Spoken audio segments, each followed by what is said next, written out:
Biblia explicada, un recorrido diario por las Sagradas Escrituras. En el video anterior yo les di un consejo de cómo leer correctamente la Biblia y de cómo aplicarla a nuestra vida. Hoy les voy a enseñar cómo elaborar un pequeño bosquejo y también cómo extraer el mensaje principal de lo que estamos leyendo. Aprovechar que es un capítulo relativamente corto en comparación con todos los que hemos venido estudiando del profeta Jeremías, que son bastante extensos. Entonces vamos a abrir nuestras Biblias en el capítulo número 21 de Jeremías. Vamos a poner en práctica el principio hermenéutico. Vamos a leer los 14 versículos de manera corrida. Vamos a leerlos completo y después vamos a analizar algunos detalles. Dice el versículo número 1: palabra de Jehová que vino a Jeremías cuando el rey Sedequías envió a él a Pasur, hijo de Malquías, y al sacerdote Sofonías, hijo de Maasías, para que le dijesen: consulta ahora acerca de nosotros a Jehová, porque Nabucodonosor, rey de Babilonia, hace guerra contra nosotros. Presten atención a los detalles. Hace Nabucodonosor guerra contra el pueblo de Judá. Quizás Jehová hará con nosotros según todas sus maravillas, y aquel Nabucodonosor se irá de sobre nosotros. Y Jeremías les dijo: diréis así a Sedequías: así ha dicho Jehová, Dios de Israel, he aquí yo vuelvo atrás las armas de guerra que están en vuestras manos, en las manos de Judá, que con vosotros peleáis contra el rey de Babilonia, y a los caldeos que están fuera de las murallas y os tienen sitiados, yo los reuniré en medio de esta ciudad. Pelearé contra vosotros, es decir, contra Judá, con mano alzada y con brazo fuerte, con furor y enojo de ira grande, y heriré a los moradores de esta ciudad, y los hombres y las bestias morirán de pestilencia grande. Después dice Jehová, o sea, Jeremías está hablando y dice Jehová: entregaré a Sedequías, rey de Judá, a sus criados, al pueblo y a los que queden de la pestilencia, de la espada y del hambre en la ciudad, en mano de Nabucodonosor, rey de Babilonia, en mano de sus enemigos y de los que buscan sus vidas, y él les herirá a filo de espada. No los perdonará, ni tendrá compasión de ellos, ni tendrá de ellos misericordia. Y a este pueblo dirás, es decir, al pueblo de Judá: así ha dicho Jehová, he aquí pongo delante de vosotros camino de vida y camino de muerte. El que quedare en esta ciudad morirá a espada, de hambre o de pestilencia. Mas el que saliere y se pasare a los caldeos, a los babilonios, que os tienen sitiados, vivirá, y su vida le será por despojo. Porque mi rostro, dice el versículo 10, porque mi rostro he puesto contra esta ciudad para mal, la ciudad de Judá, de Jerusalén, y no para bien, dice Jehová. En manos del rey de Babilonia, esta será entregada y la quemará a fuego. Y a la casa del rey de Judá, es decir, a los príncipes, a los que estaban en la corte, les dirás: oíd palabra de Jehová, casa de David. Así dijo Jehová: haced de mañana juicio, y librad al oprimido de mano del opresor, para que mi ira no salga como fuego, y se encienda y no haya quien lo apague por la maldad de vuestras obras. He aquí yo estoy contra ti, moradora del valle y de la piedra de la llanura, dice Jehová, los que decís: ¿quién subirá contra nosotros y quién entrará en nuestra morada?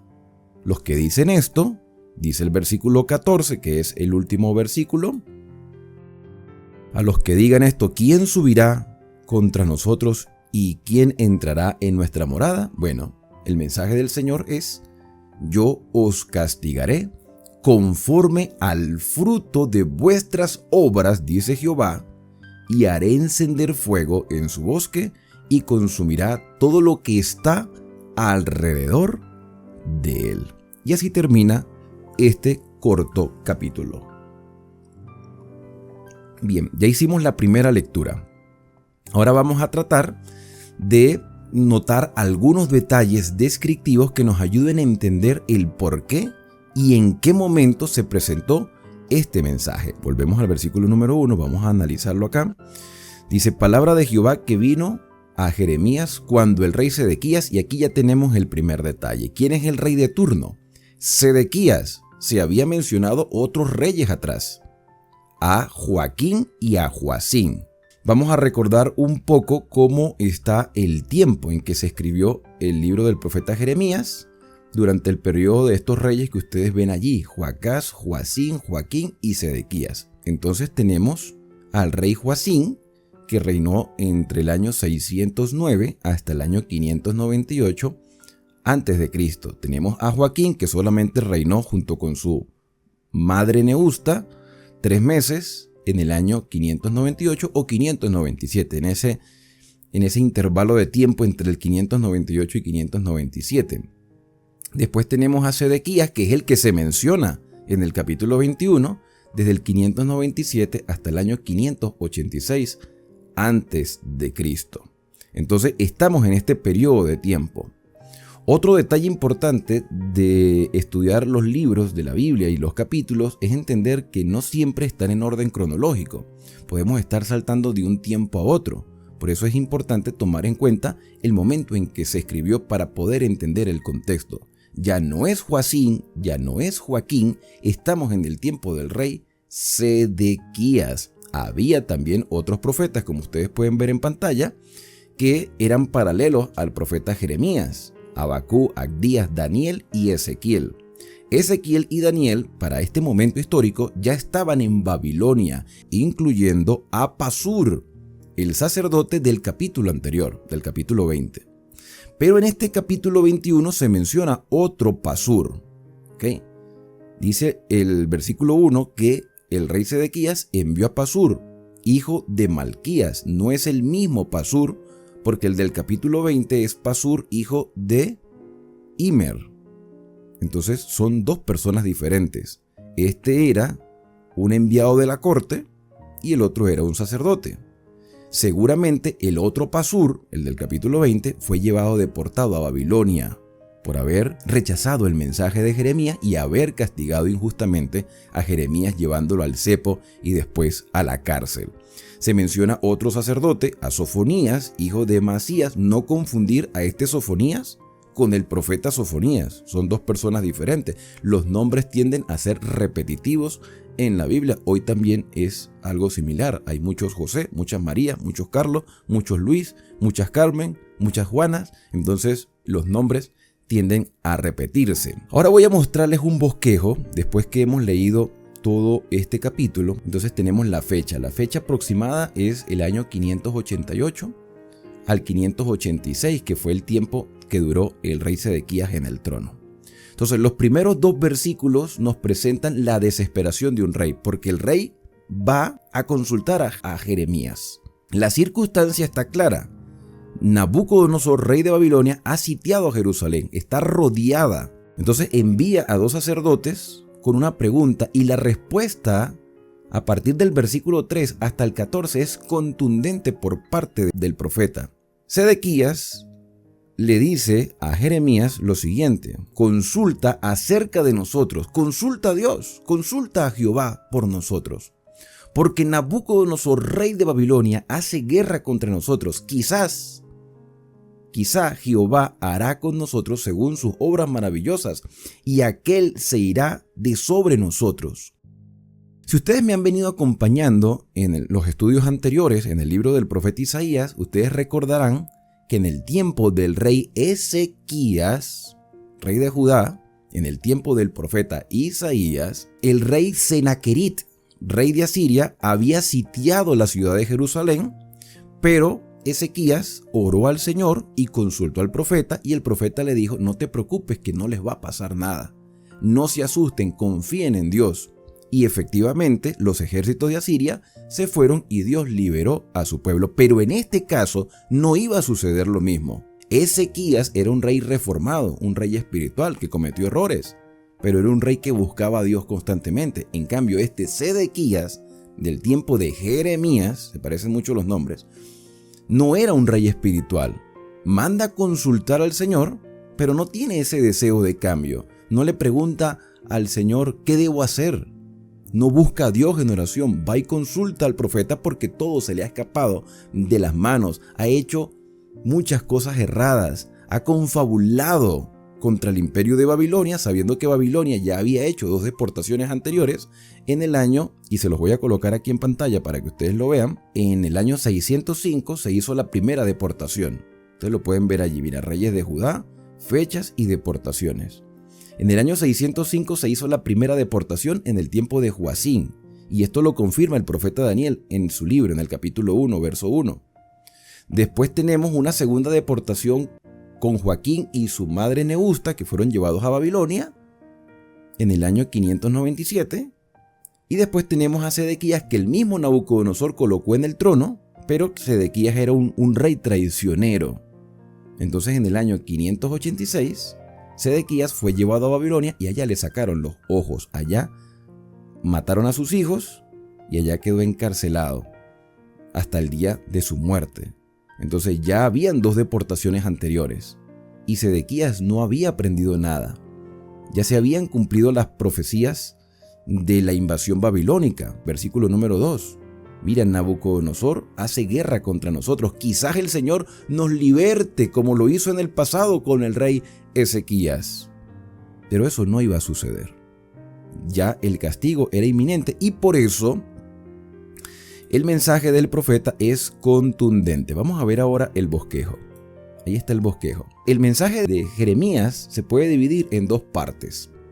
Un mensaje que va directamente al rey de los versículos del 3 hasta el 10. Y después un mensaje a la casa real de Judá a partir del versículo 11 hasta el 14. Yo voy a dejar esto en pantalla para que ustedes vean el bosquejo y vamos a leer de nuevo los versículos siguientes para ver el mensaje al rey. Jeremías le dijo: así diréis a Sedequías, versículo 3. Así ha dicho Jehová, Dios de Israel: he aquí, yo vuelvo atrás las armas de guerra que están en tus manos. En las manos del rey Sedequías, en las manos del pueblo de Judá, esas armas no sirven de nada. Ustedes lograron las victorias en el pasado porque yo les ayudé, dice el Señor, pero en esta oportunidad no les voy a ayudar. ¿Por qué? Por todo lo que ya les mencioné en los capítulos anteriores. Por eso la vasija de barro fue quebrada. La vasija pudo haber sido moldeada por el alfarero divino. Ustedes no se dejaron moldear. La vasija se rompió. El castigo es inminente. Las armas que están en vuestras manos no les van a servir. Sigo con el versículo 4. Que con vosotros, que con esas armas ustedes pelean contra el rey de Babilonia y los caldeos que están fuera de la muralla. Entonces la circunstancia es que los babilonios ya están afuera sitiando la ciudad. Y los caldeos que están fuera de las murallas, que os tienen sitiados, yo los reuniré en medio de esta ciudad. Van a entrar y van a acabar con todo. Van a desplomar la ciudad y van a destruir el templo. Esto lo estoy diciendo yo porque, sabemos que ya sucedió. Versículo número 5. Pelearé contra vosotros con mano alzada y con brazo fuerte. Pelearé contra vosotros, no con vosotros, no con ustedes. No a favor de ustedes, voy a pelear contra ustedes. Ahora, no fue Dios quien peleó, fue Babilonia, pero Dios retrajo su protección. Con enojo de ira grande a causa de todo lo que ya en el pasado se ha mencionado. Versículo 6. Heriré a los moradores de esta ciudad y a los hombres y a las bestias morirán de pestilencia grande.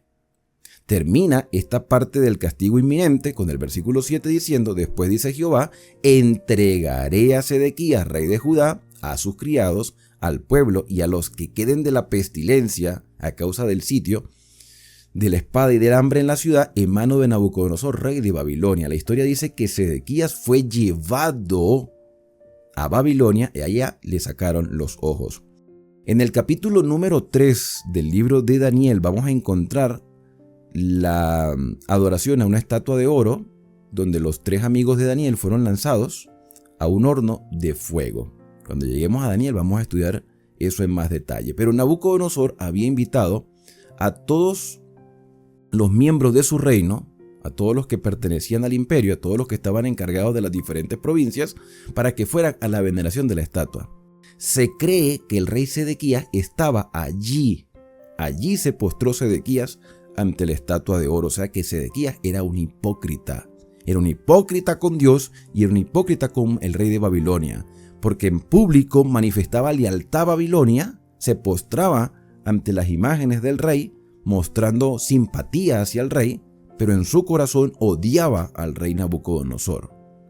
Y cuando estaba ya en Jerusalén, maquinaba contra el rey Nabucodonosor y evidentemente también Sedequías despreciaba a Dios porque él sí se postró. En contraposición estaban los 3 jóvenes hebreos que fueron lanzados en el horno de fuego y Dios sí los liberó, sí los ayudó. O sea que eso estaba en la mente de Sedequías. Entonces aquí terminamos esta parte del castigo inminente. El Señor no tendrá misericordia. El rey Nabucodonosor los herirá a un filo de espada, no los perdonará, no tendrá compasión de ellos, no tendrá misericordia. Volvemos entonces al bosquejo, vamos a la segunda parte que serían los versículos 8 y 9, que nos presenta 2 opciones. Fíjate que la misericordia de Dios es tan grande que aún así, aun cuando el castigo es inminente y aunque la maldad en el corazón de las personas es tan grande, Dios nos proporciona 2 opciones. ¿Cuáles son esas 2 opciones? Vamos a leerla. Y a este pueblo, es decir, al pueblo de Jerusalén, porque ya Sedequías ya prácticamente estaba condenado, y a este pueblo le diréis, así ha dicho Jehová, he aquí pongo delante de vosotros camino de vida y camino de muerte. Escoge. Escojan, aquí están las 2 opciones. Porque Dios sabía que dentro del pueblo había personas fieles. Dios sabía que en el pueblo había personas arrepentidas. Dios sabía que en Jerusalén habían personas dispuestas a ser reformadas y que estaban sufriendo a causa del pecado de los que estaban alrededor. Así que si tú, mi querido hermano, quieres hacer la voluntad del Señor y las cosas a veces no salen como tú esperas, quizás Dios te está reeducando o te está mostrando que necesitas cambiar de ambiente, que necesitas cambiar de hábitos, que necesitas también alejarte de ciertos grupos de personas que están afectando tu vida espiritual. Y los judíos fieles estaban sufriendo a causa de los infieles. Y Dios le dice, mira, te voy a dar 2 opciones. Tienes el camino de vida y el camino de muerte. Señor, ¿cómo sé cuál es el camino de vida? Mira, el versículo 9 lo dice. El que se quede en la ciudad, el que se aferre a esas posesiones materiales, el que decida quedarse aquí, morirá a espada porque los babilonios ya están alrededor. Morirán de hambre porque no tendrán cómo comercializar ni comprar alimento a causa de la invasión. Morirán de pestilencia porque se van a enfermar y no tendrán medicina ni médico quien les ayude. Entonces, si ustedes se quedan en Jerusalén, van a morir. Dejen lo que tienen, cambien el ambiente, confíen en el Señor. Hagan como los que salieron de Egipto y anduvieron por el desierto y Dios los sustentó. Hermano, este mensaje es para nosotros. Tenemos 2 opciones. Hay cosas que tenemos que dejar. Mas el que saliera, es decir, el que sale, el que se queda va a morir de pestilencia. Pero el que sale de la ciudad y se pasare a los caldeos y le dijera, mira, los caldeos, los babilonios, nosotros estamos con ustedes, nosotros no queremos ya estar aquí en Jerusalén. Pareciera como una traición. Pareciera como que si las personas estuviesen negando sus convicciones o sus creencias, pero no es así, hermanos. No es así porque era un mandato del Señor. No podemos aferrarnos a algo que Dios ya ha rechazado y ha dicho ya no tiene validez para mí. Entonces no podemos aferrarnos a costumbres o a posesiones materiales que nos están alejando de la voluntad del Padre Celestial. Dios determinó algo y eso se iba a cumplir. Entonces le dijo, mira, si ustedes se pasan a los caldeos, si ustedes reconocen que los caldeos ahora tienen el poder, aunque era una nación pagana, como también lo eran los asirios, pero eran el instrumento de Dios en ese momento para castigar el pecado de Judá, porque el juicio comienza con la casa de Dios, entonces ustedes vivirán y su vida les será por despojo. Quizás ya no tendrán todas esas posesiones materiales, quizás ya no tendrán la comunidad, pero estarán vivos, que es lo importante, estarán vivos. Entonces, ¿quieres morir? ¿Con tus posesiones materiales y con tu orgullo? ¿O quieres vivir? Humíllate y vive. Que mientras hay vida, hay esperanza. Tienes dos opciones. Ahora, la parte tercera de este mensaje a Sedequías está en el versículo 10. Porque mi rostro he puesto contra esta ciudad para mal y no para bien, dice Jehová, en la mano del rey de Babilonia será entregada y quemada al fuego. Por lo tanto, es hora de decidir. Tú decides si vas a obedecer a Dios en esta oportunidad y vencer tu orgullo y vivir, o seguir aferrado a lo que tienes y morir. La decisión es tuya. Ya a partir del versículo 11 hasta el 14 hay un mensaje a la casa real. Lo que acabamos de leer es un mensaje al rey y por supuesto al pueblo, para que el pueblo decida. Ya Sedequías, ya sabemos que Sedequías no iba a decidir nada porque el orgullo lo dominaba. Pero hay un mensaje a la casa real, es decir, a la familia del rey Sedequías, a la casa de David, a los que estaban alrededor del rey. Versículo 11, leo. A la casa del rey de Judá dirás: oíd palabra de Jehová, escuchen la palabra del Señor. Casa de David, versículo 12. Así dijo Jehová: haced de mañana juicio. Ustedes tienen la responsabilidad de juzgar al pueblo, de dirigir al pueblo, de orientar al pueblo y de hacerle las cosas con justicia, de escucharlos y de tratar de ayudarlos porque ustedes tienen el poder. Pero ustedes se han preocupado por su propio bienestar. Hagan un cambio estructural en su vida. El versículo 12 nos habla de una experiencia o que vayas a experimentar. Experimenta un cambio en tu vida, experimenta un cambio en tu manera de obrar. Ya no seas la misma persona. Intenta con la ayuda del Espíritu Santo hacer justicia a los que están a tu alrededor. No vivas en tu propio egoísmo, vive para servir a los demás. Cuando te levantes de mañana, hazle juicio al pueblo. Libra al oprimido de la mano del opresor.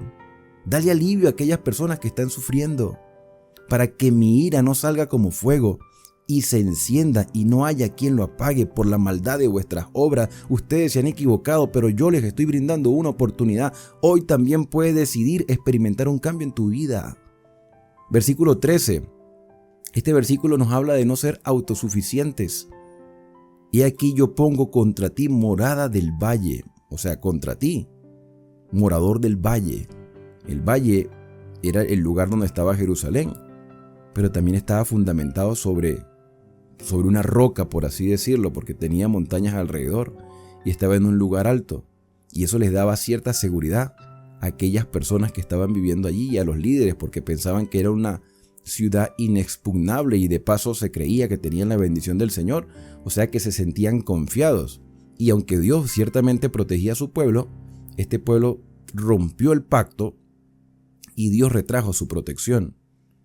Por eso la pregunta del versículo 13, y se las voy a colocar para que la lean conmigo. Ahí está el versículo 13. Dice: ¿quién subirá contra nosotros? Fíjate, autosuficiencia, no sea autosuficiente.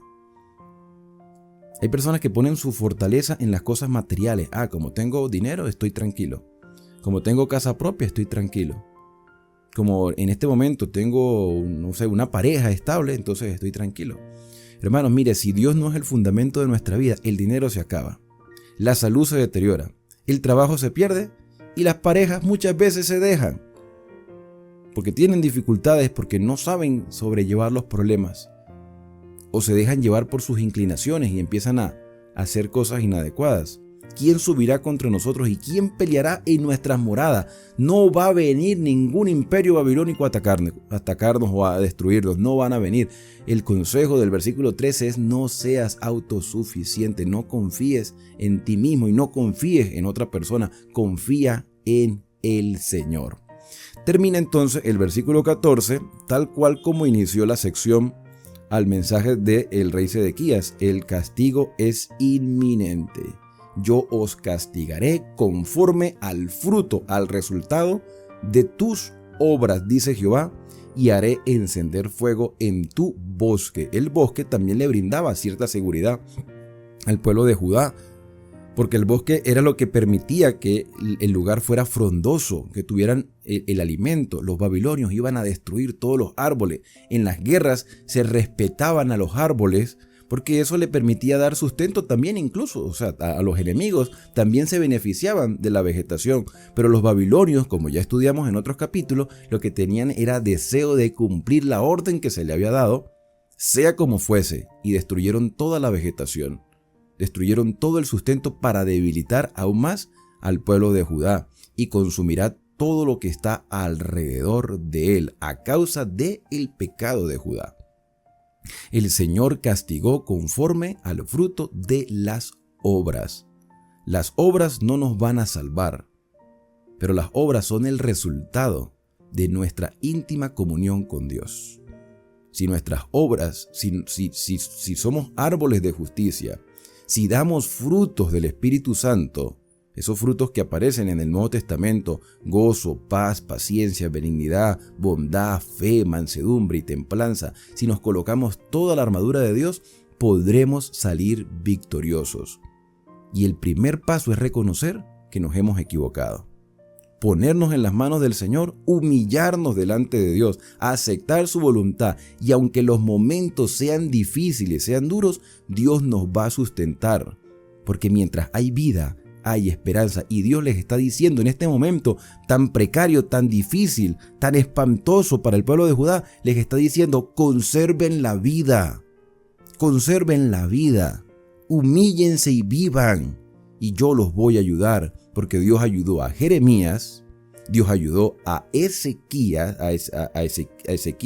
en Babilonia, y Dios ayudó también a Daniel en Babilonia. Y si Dios ayudó a su pueblo al punto de que salvó a 3 jóvenes que fueron lanzados en el horno de fuego por no vender sus principios, por no congraciarse con el rey, respetaban al rey, trabajaban para el rey, pero por sobre todas las cosas respetaban a Dios. Prefirieron morir antes que negar su fe, y Dios los protegió. Y si Dios los protegió a ellos, también iba a proteger a todos los que escucharan este mensaje, y también va a proteger a cada uno de los que hoy aprendan a confiar en el Señor. Este mensaje, evidentemente, hermanos, hoy debe fortalecer nuestra fe y llenarnos de mucha esperanza en este día. ¿Qué te ha parecido este corto capítulo, pero a la vez profundo en su presentación, en su contenido? Yo espero que lo puedas de nuevo leer. Léelo, haz una tercera lectura, extrae ese mensaje para tu vida, colócalo en práctica y compártelo con otras personas. Que el Señor pueda guiar tus pasos a lo largo de este día. Nos vemos en el próximo capítulo aquí en Esperanza, el canal de las Sagradas Escrituras.